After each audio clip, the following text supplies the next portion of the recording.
How's it going, everyone? So, today I'll be talking about the interview questions that I have seen pop up time and time again throughout both my graduate interviews and my internship interviews. And I've noticed that these questions pop up irrespective of what industry you're a part of. Even though I'm an engineer by training, I have seen a lot of these questions pop up in a lot of my friends' interviews, and they don't always do the same degree. A lot of them do different degrees compared to me, and they've had these exact same questions themselves. So I want to go through how you can go about answering just four general questions. This is part one of this series. I'll be going through some other questions as well later on down the track. But today I'm going to focus on four very general questions, but important questions that you should get right in order to leave a good impression and progress through to the rest of the interview. So I'm going to go through how I've answered these successfully and also unsuccessfully. There are definitely mistakes I've made when answering these questions, and I'm going to pass these on to you so you don't go through the same mistakes that I did. So starting off with the first question, we have the classic, tell me about yourself. So the tell me about yourself question is very common. It's an opening question, and the whole idea of it is for them to get to know who you are and what kind of person you might be. So the best way to tackle this is to start by explaining who you are. So talk about mention your name, mention your degree and your background. If you don't have a degree, that's okay. Just mention your background, talk about what you have done. Don't talk too much about your experience yet. I will just touch on it briefly. And the reason I say this is because I personally have made this mistake of talking about my experience far too much. And what ends up happening is they get far too bored.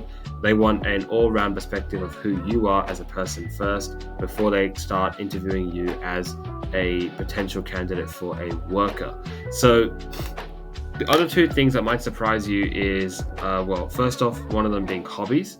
So hobbies make you more human, they make you more relatable.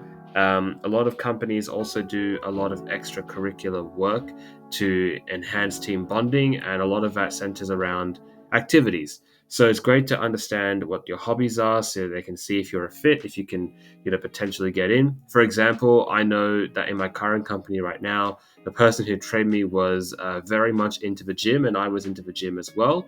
I mentioned that in my interview, and it's paved the way towards making that initial, bonding a bit easier because we have that same interest. So always good to talk about your hobbies just as a good impression. After that, you want to go into, talking about what you like and what drives you. So this is where you go deep into what sort of work interests you. If you're going after a field you're very passionate about, maybe talk a bit about that. Whatever it is that drives you to pursue the career you're pursuing, you can touch on that a little bit here. Overall, this question should be no more than maybe 2 minutes worth of talking from your end. You don't want to go in depth. You don't want to say, give too much away at this current point in time, but just a nice overview of what you are basically as a person is all you need to worry about. Okay, the next question I'm going to go through is the tell me about your relevant experience question. So the issue with this question is if you don't have experience, it can be very difficult. And I have two branches of, where you can go with this question. The first is, if you have no experience. What you can do is, if it's, say, a new industry you're going for, if you're a student looking for their very first internship, just talk about a project, talk about any previous jobs you might have had, whether it's in retail or it's in tutoring. And following that, all you want to do is just explain how in every job you showed up and you really wanted to learn and you really wanted to get better.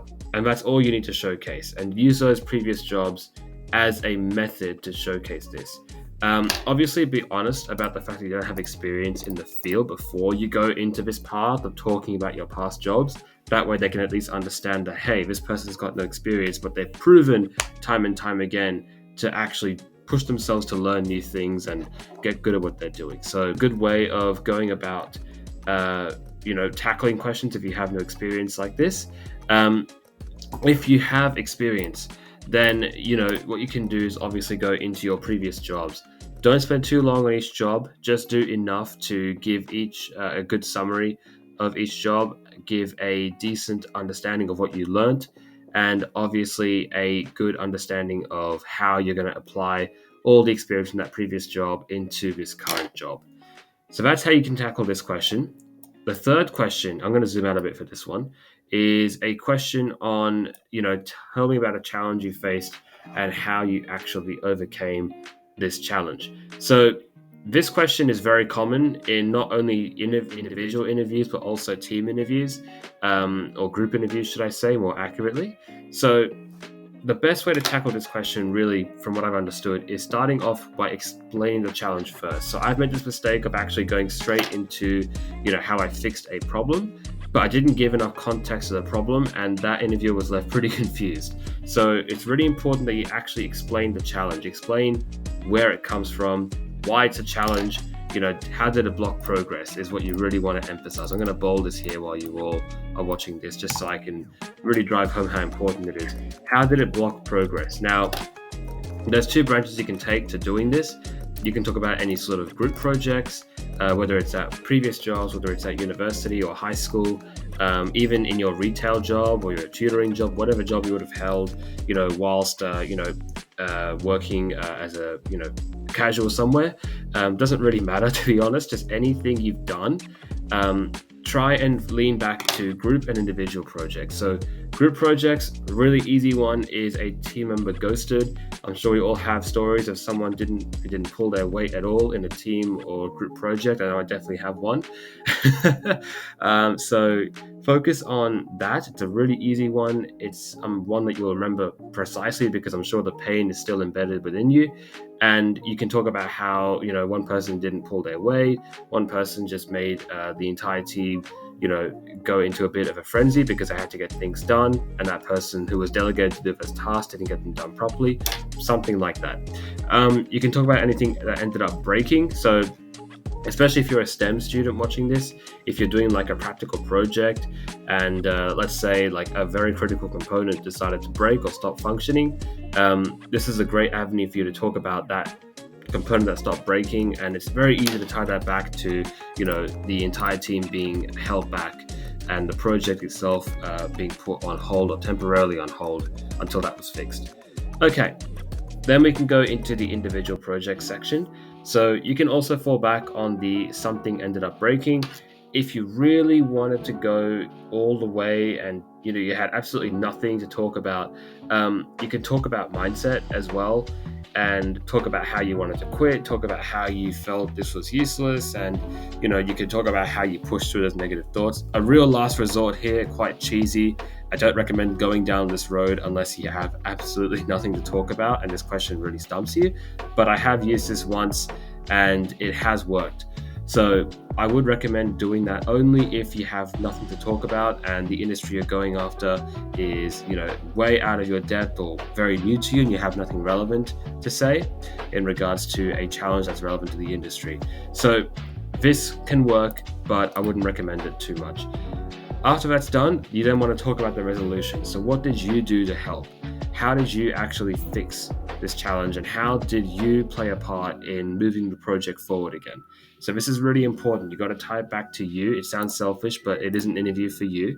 Talk about why you basically were able to fix this problem and get the team rolling again. Very simple, very straightforward, but this structure here makes it really easy to answer a question like this and just impress the interviewers and build some nice momentum for you moving into the next questions.